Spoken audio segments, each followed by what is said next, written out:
മഹാത്മാഗാന്ധി ദേശീയ ഗ്രാമീണ തൊഴിലുറപ്പ് പദ്ധതി ഭേദഗതി ബിൽ ഇന്ന് പാർലമെന്റിൽ അവതരിപ്പിക്കുകയാണ്. തൊഴിലുറപ്പ് പദ്ധതി പൊളിച്ചെഴുതുന്നതാണ് ഈ ബിൽ. തൊഴിൽ ദിനം കൂട്ടി സംസ്ഥാന സർക്കാരുകളുടെ മേൽ അമിതഭാരം അടിച്ചേൽപ്പിക്കുകയാണ് പുതിയ ബിൽ. പദ്ധതിയിൽ നിന്ന് മഹാത്മാഗാന്ധിയുടെ പേര് മാറ്റി വിബിജി റാംജി എന്നാണ് പുതിയ പേര് നൽകിയിരിക്കുന്നത്. സജു തോമസ് വിശദാംശങ്ങൾ നൽകും. സജു, അങ്ങനെ തൊഴിലുറപ്പ് പദ്ധതി അത് കോൺഗ്രസിന്റെ ഒരു അഭിമാന UPA സർക്കാരിന് അഭിമാന പദ്ധതിയും കൂടിയായിരുന്നു. അതിൽ നിന്ന് മഹാത്മാഗാന്ധിയുടെ പേര് വെട്ടുമ്പോൾ അതിനെതിരെ എത്ര വലിയ പ്രതിഷേധം പാർലമെന്റിൽ അലയടിക്കാൻ സാധ്യതയുണ്ട്? ഇന്ന് ഈ വിഷയം പാർലമെന്റിൽ വരുമ്പോൾ എങ്ങനെയാണ് പ്രതിപക്ഷം അതിനെ നേരിടാനിരിക്കുന്നത്? ഈ ഭേദഗതി എന്ന് പറയുമ്പോൾ എന്തൊക്കെയാണ് കേന്ദ്രം ഉദ്ദേശിക്കുന്നത്?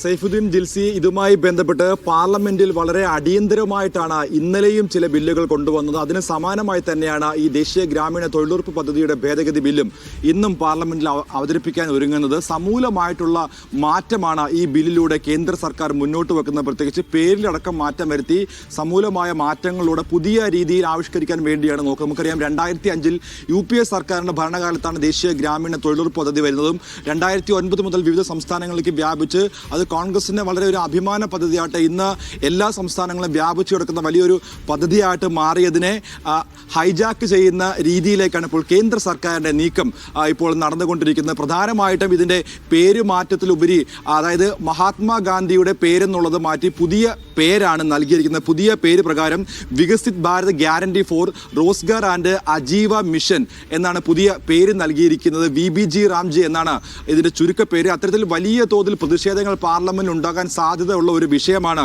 ഇപ്പോൾ നിലവിൽ ഇതുമായി ബന്ധപ്പെട്ട് ഇപ്പോൾ നിലനിൽക്കുന്നത്. പ്രത്യേകിച്ച് കോൺഗ്രസ് അടക്കമുള്ള പ്രതിപക്ഷ പാർട്ടികൾ ഇന്നലെ തന്നെ ഇതുമായി ബന്ധപ്പെട്ട ഒരു നീക്കമുണ്ട് എന്ന് അറിഞ്ഞപ്പോൾ തന്നെ വലിയ തോതിൽ പാർലമെന്റിന് പുറത്ത് പ്രതിഷേധങ്ങൾ ഉയർത്തിയിരുന്നു. സമാനമായി തന്നെ പാർലമെന്റ് ഇരുസഭകളിലും ഇന്ന് പ്രക്ഷുബ്ധമാകാൻ തന്നെയാണ് സാധ്യത. അതായത് ഈ തൊഴിൽ ദിനങ്ങൾ, ഇപ്പോൾ തൊഴിൽ ദിനങ്ങൾ 100 ദിവസമായിരുന്നെങ്കിൽ അത് 125 ദിവസങ്ങളാക്കി ഉയർത്തും. അതോടൊപ്പം തന്നെ തൊഴിലാളികൾ കൂടുതൽ ഗുണഭോക്താക്കൾക്ക് കൂടുതൽ സൗകര്യപ്രദമാകുന്ന രീതിയിലേക്കുള്ള ചില മാറ്റങ്ങൾ വരുത്തുന്നെങ്കിൽ പോലും സംസ്ഥാന സർക്കാരുകൾക്ക് മേൽ അധിക ഭാരം അടിച്ചേൽപ്പിക്കുന്ന ഒരു നടപടിയാണ് പുതിയ ഭേദഗതി ബില്ലിലൂടെ വരുന്നത്. അതായത് ഇപ്പോൾ നിലവിൽ നമുക്ക് 100% പണം അല്ലെങ്കിൽ ഇതിൻ്റെ 100% ശമ്പളം നൽകുന്നതും കേന്ദ്ര സർക്കാർ ആയതിനാൽ ഇനി മുതൽ അത് 60% കേന്ദ്രവും 40% സംസ്ഥാന സർക്കാരുമാണ് നൽകാൻ പോകുന്നത്. അങ്ങനെ നോക്കുകയാണെങ്കിൽ വലിയ തോതിൽ സംസ്ഥാനങ്ങൾക്ക് മേലുള്ള അധിക ഭാരമാണ് ഈ പുതിയ ബില്ലിലൂടെ വരുന്നത്.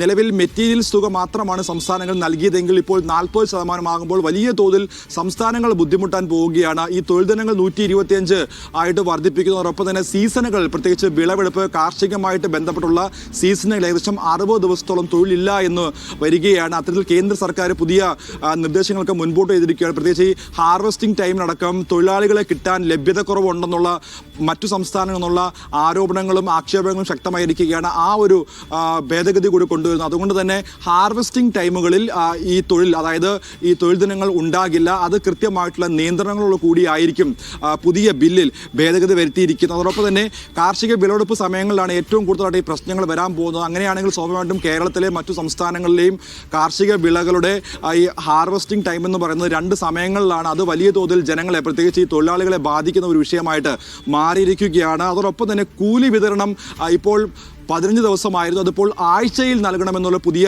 ഒരു രീതി, അല്ലെങ്കിൽ അതാണ് ഇപ്പോൾ ഈ ഒരു പുതിയ ഭേദഗതിയിലൂടെ മുൻപോട്ട് വെക്കുന്നത്. നേരത്തെ 15 ദിവസമായിരുന്നെങ്കിൽ ഇപ്പോൾ അത് ആഴ്ചയിൽ നൽകണമെന്നാണ് പ്രധാനമായിട്ടും ഈ ഭേദഗതിയിലൂടെ കേന്ദ്രം ഇപ്പോൾ മുന്നോട്ട് വെക്കുന്ന മറ്റൊരു കാര്യം.